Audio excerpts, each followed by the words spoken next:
Bien-aimés, bonjour à tous, bonjour à vous tous qui nous suivent maintenant.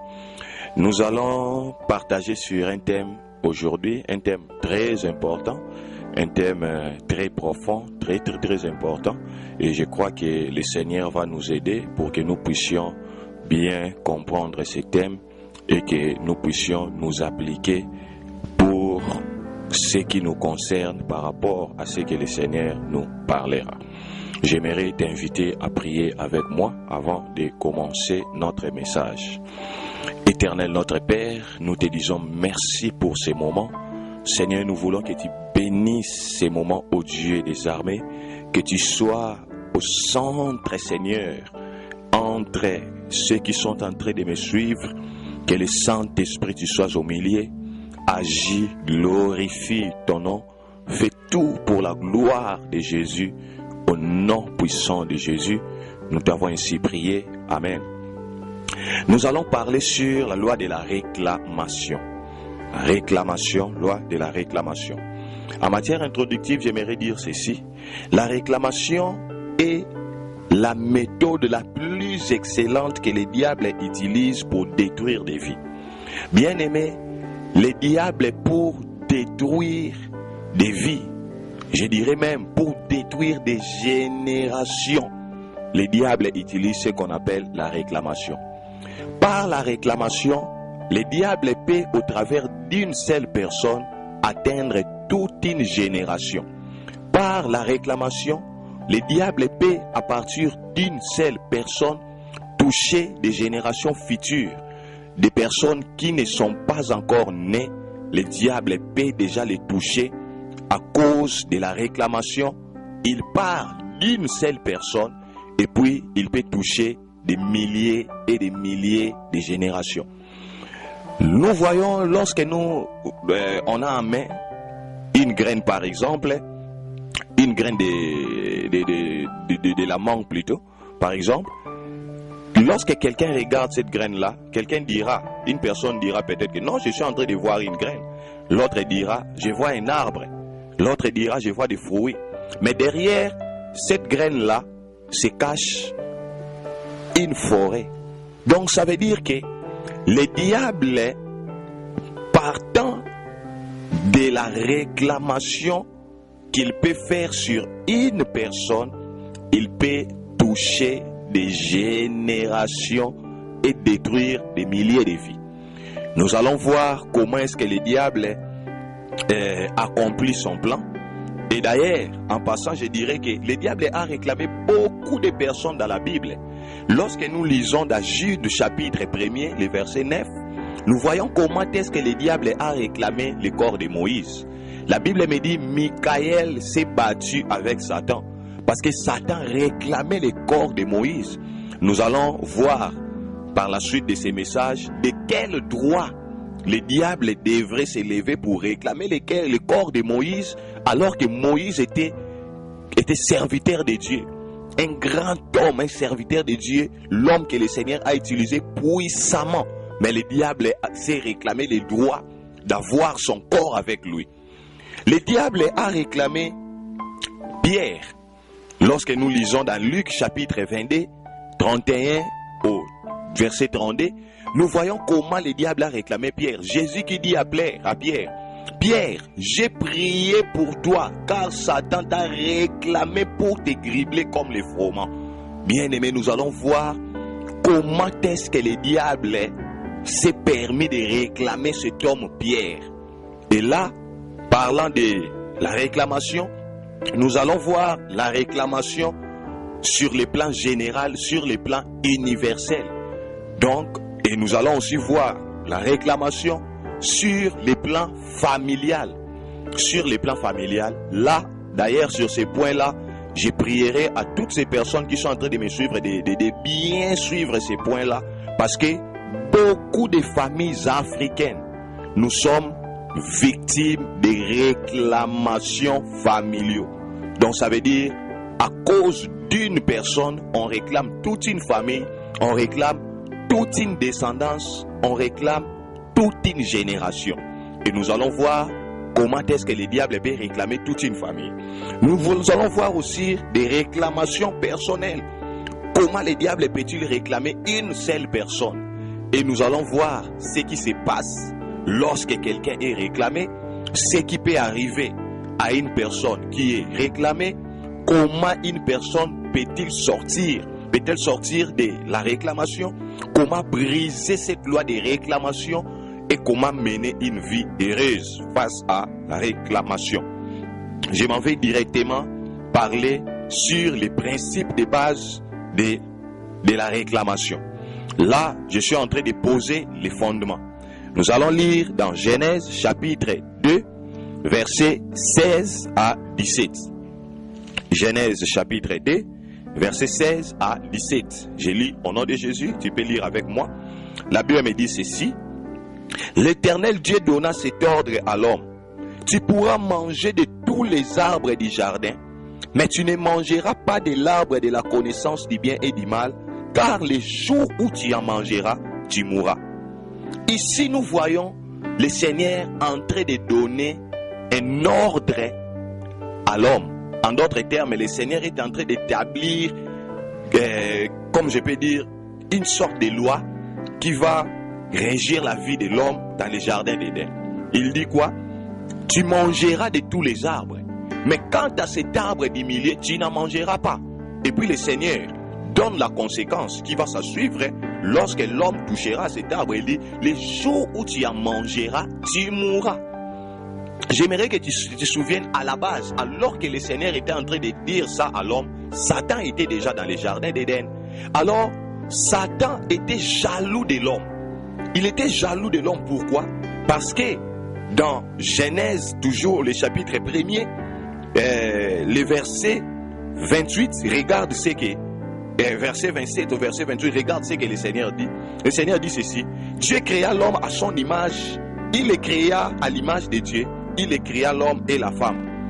Verset 28, Dieu les bénit et Dieu leur dit: soyez féconds, multipliez, remplissez la terre et assujettissez-les et dominez sur les poissons de la mer, sur les oiseaux du ciel et sur tout animal qui se met sur la terre.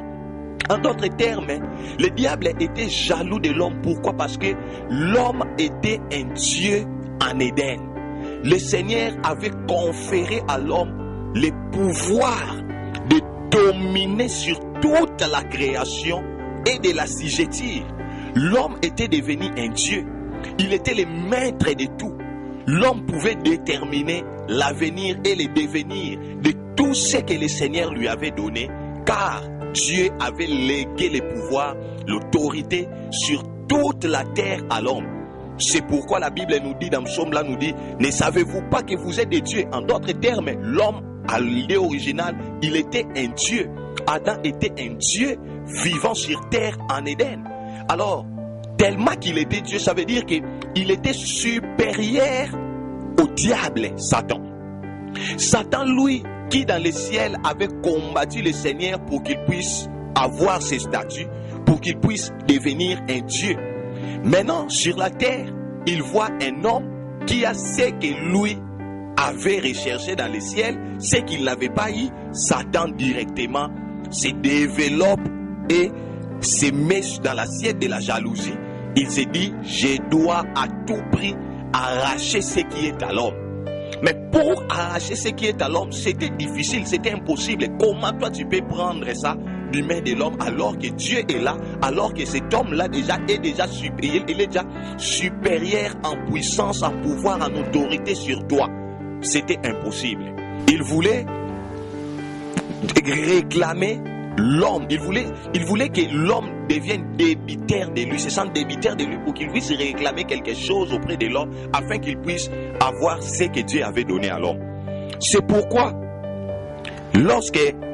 Satan, dans Genèse chapitre 3, verset 1 à 7, la Bible dit ceci: le serpent était le plus rusé de tous les animaux des champs que l'Éternel Dieu avait fait. Il dit à la femme: Dieu a-t-il réellement dit, vous ne mangerez pas de tous les arbres du jardin? La femme répondit au serpent: nous mangerons du fruit des arbres du jardin, mais quant au fruit de l'arbre qui est au milieu du jardin, Dieu a dit, vous n'en mangerez point, et vous n'y toucherez point, de peur que vous ne mouriez. Alors le serpent dit à la femme, vous ne mourrez point. Vous ne mourrez point, mais Dieu sait que les jours où vous en mangerez, vos yeux s'ouvriront et que vous serez comme des dieux connaissant les biens et les mal. La femme vit que l'arbre était bon à manger et agréable à la vue, et qu'il était précieux pour ouvrir l'intelligence. Elle prit de son fruit et en mangea. Elle donna aussi à son mari qui était auprès d'elle, et il en mangea. Ici, nous voyons que l'intelligence, ça veut dire la ruse que le diable a utilisée pour pouvoir réclamer ce qui était entre les mains de l'homme. Ce qui était entre les mains de l'homme, c'était quoi? L'homme avait l'autorité, le pouvoir sur toute la création. Dieu avait placé l'homme à la dimension de Dieu, parce qu'il était à son image et à sa ressemblance. Il pouvait exercer l'autorité sur tout. Satan maintenant voulait réclamer la chose, voulait prendre ce qui était à l'homme. Alors, le diable se sert de l'ordre que le Seigneur avait établi dans les jardins. Il se sert de la lettre, il se sert de la loi que le Seigneur avait établie dans les jardins. Et qu'est-ce qu'il dit? Il vient à l'homme pour amener l'homme à briser la loi. Pourquoi? Parce que lorsque l'homme briserait la loi, ça lui donnerait la légitimité de réclamer ce qui était à l'homme, parce que l'homme en ce moment-là devrait perdre ce qu'il avait déjà. C'est pourquoi il a poussé Adam et Ève à manger du fruit de l'arbre. Et la Bible nous montre que lorsqu'ils ont mangé du fruit de l'arbre, directement et immédiatement, le pouvoir, ce qui était entre les mains de l'homme, a changé de côté. Cela est allé entre les mains de Satan. Bien-aimés, nous sommes tous des créatures de Dieu, mais certaines créatures de Dieu sont les enfants de Dieu, et puis d'autres sont les enfants du diable. Donc on ne peut pas marcher ça.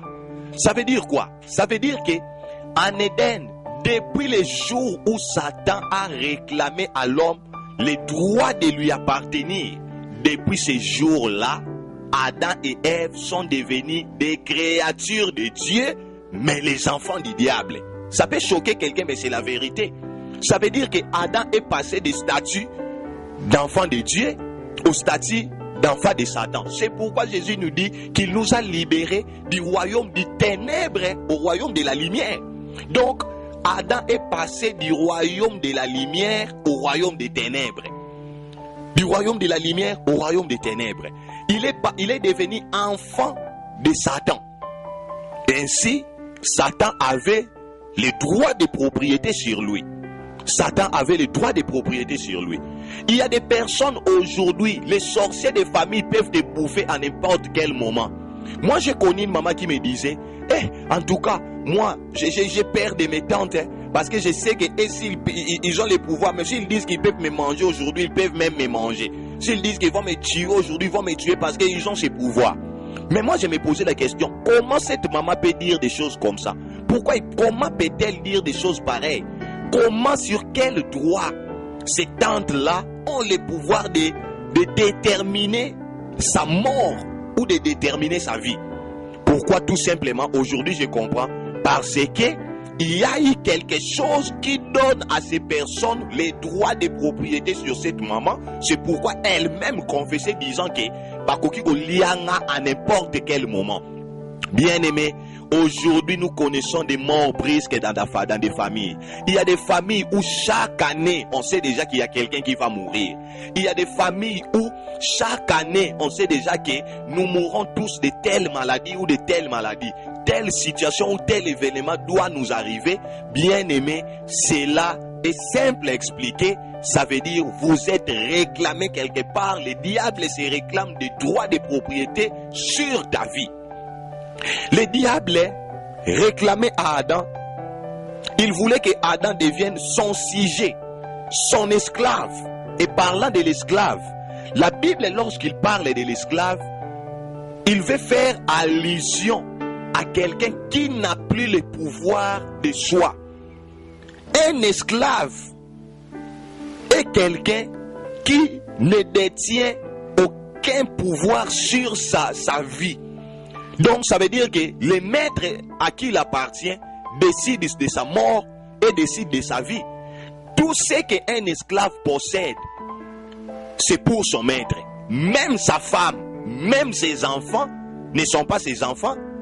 À l'époque, un esclave ne vivait pas en mariage, mais un esclave cohabitait avec sa femme parce que, bien que c'est sa femme, c'est lui qui l'engrosse, c'est lui qui lui fait faire des enfants. Mais cette femme-là appartient à son maître. Voyez-vous la dimension où l'homme s'était placé. Le diable réclamait l'homme comme son esclave. Ça veut dire quoi? Désormais, toutes tes possessions m'appartiennent. Désormais, toute ta vie m'appartient. Désormais, j'ai le droit sur ta destinée, sur ta vie. Désormais,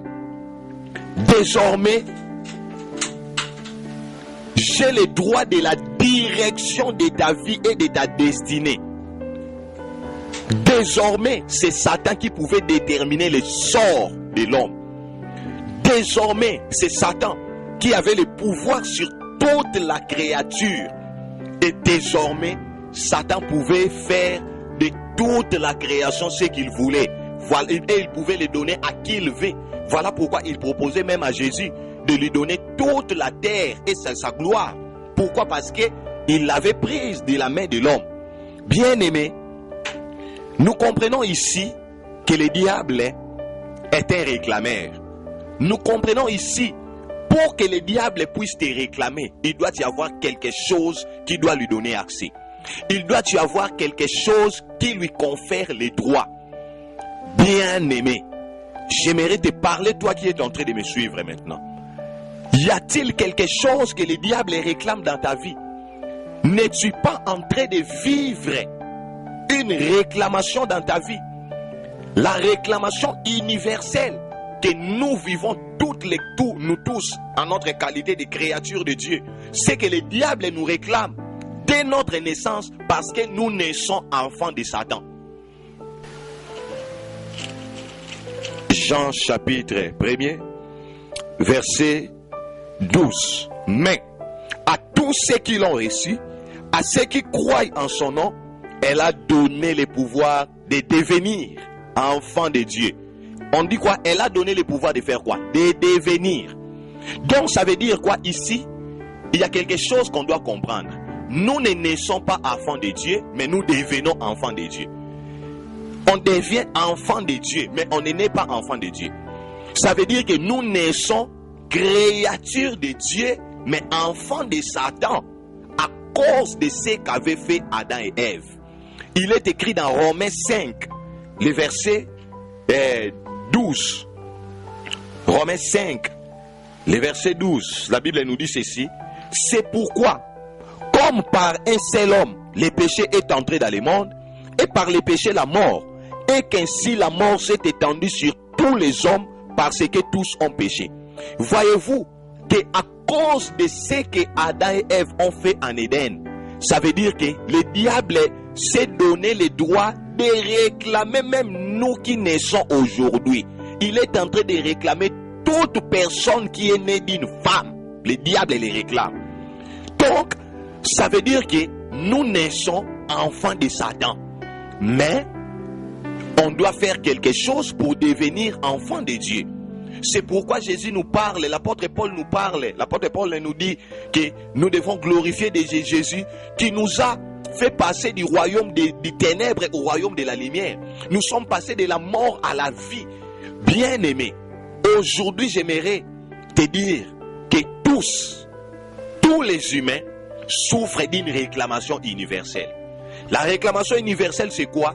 C'est que le diable nous réclame tous. Lorsque nous naissons, il nous réclame des droits de propriété. Nous lui appartenons. Il réclame la possession de toute notre destinée. Il réclame les droits sur notre existence sur terre. Il réclame tout ce que nous allons entreprendre sur cette terre. Pour le diable, ça lui appartient. Mais les choses ont changé depuis que Jésus-Christ était mort sur la croix de Golgotha. Ça veut dire qu'à tous ceux qui l'ont reçu, à tous ceux qui recevront Jésus-Christ, Jésus-Christ les donne le pouvoir de devenir enfants de Dieu. Ça veut dire, lorsque nous devenons enfants de Dieu, nous rentrons aux cases du départ. Ça veut dire, nous reprenons l'autorité que Satan avait volée à l'homme en Éden. Voilà pourquoi maintenant, bien-aimé, j'aimerais t'inviter à réaliser, à faire quelque chose. J'aimerais que tu puisses un peu réaliser sur ta vie. J'aimerais que tu puisses un peu réfléchir pendant ces moments sur ta vie. Le diable ne te réclame-t-il pas? Es-tu enfant de Dieu ou enfant de Satan? Tel que tu es là, tu es enfant de Dieu ou enfant de Satan? Le diable te réclame toujours. Le diable réclame ta famille. Le diable réclame ta vie. Le diable réclame tes possessions. Le diable réclame ta femme, tes enfants. Le diable, qu'est-ce qu'il réclame dans ta vie? Tout peut changer aujourd'hui si seulement tu prends la décision de devenir enfant de Dieu. Tout peut changer aujourd'hui si seulement tu prends l'engagement. Toi qui as arrêté de marcher avec Jésus, toi qui as arrêté de suivre la voie de la justice, la voie de la vie avec Jésus, toi qui étais zélé dans le passé, dans l'œuvre du Seigneur, toi qui as abandonné, tu peux reprendre vie si seulement tu prends la décision de suivre Jésus. J'aimerais bien continuer la suite de ces messages, mais j'aimerais premièrement m'arrêter par ici pour faire une prière avec toi et ensuite je vais passer aux deuxième partie de ces messages. Si tu es touché par ces messages, je te prie de baisser la tête là où tu es et de prier avec moi de tout ton cœur. Ainsi, tu passeras de l'enfant de Satan et tu deviendras enfant de Dieu. Ainsi, le diable perdra le droit de possession dans ta vie et tu reprendras le contrôle, la direction de ta vie en Jésus-Christ, car il sera ton Seigneur. Tu peux me suivre dans cette prière. Dis après moi: Éternel notre Père, je te bénis pour ces messages. Merci parce que tu as parlé à mon cœur. Je confesse de ma bouche le Seigneur Jésus. Je crois dans mon cœur que Dieu l'a ressuscité d'entre les morts. Je suis sauvé. Je suis devenu une nouvelle créature. Je suis passé désormais de la mort à la vie. Je suis passé de l'enfant de Satan à l'enfant de Dieu. Car maintenant, c'est Jésus-Christ qui est mon Dieu. C'est toi qui es mon Père. C'est toi qui as la direction, le contrôle de ma vie. Je ne suis plus esclave de Satan. Voilà pourquoi je t'ordonne, Satan, de libérer ma vie dans le nom puissant de Jésus. Merci, Père, pour ta main dans ma vie. Au nom de Jésus. Amen. Bien-aimé, c'est une décision que tu ne vas pas regretter de toute ta vie. À partir d'aujourd'hui, ton nom est inscrit dans les livres des vies.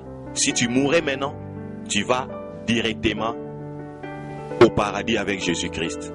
C'est pourquoi je te conseille, là où tu es, de chercher une église prêchant la saine doctrine, une église qui confesse Jésus-Christ comme Seigneur et Sauveur pour continuer à édifier ta foi. Que le Seigneur te bénisse. Je te prie de suivre la suite de ces messages, les deuxièmes parties. Ça va vraiment t'aider. Que Dieu te bénisse.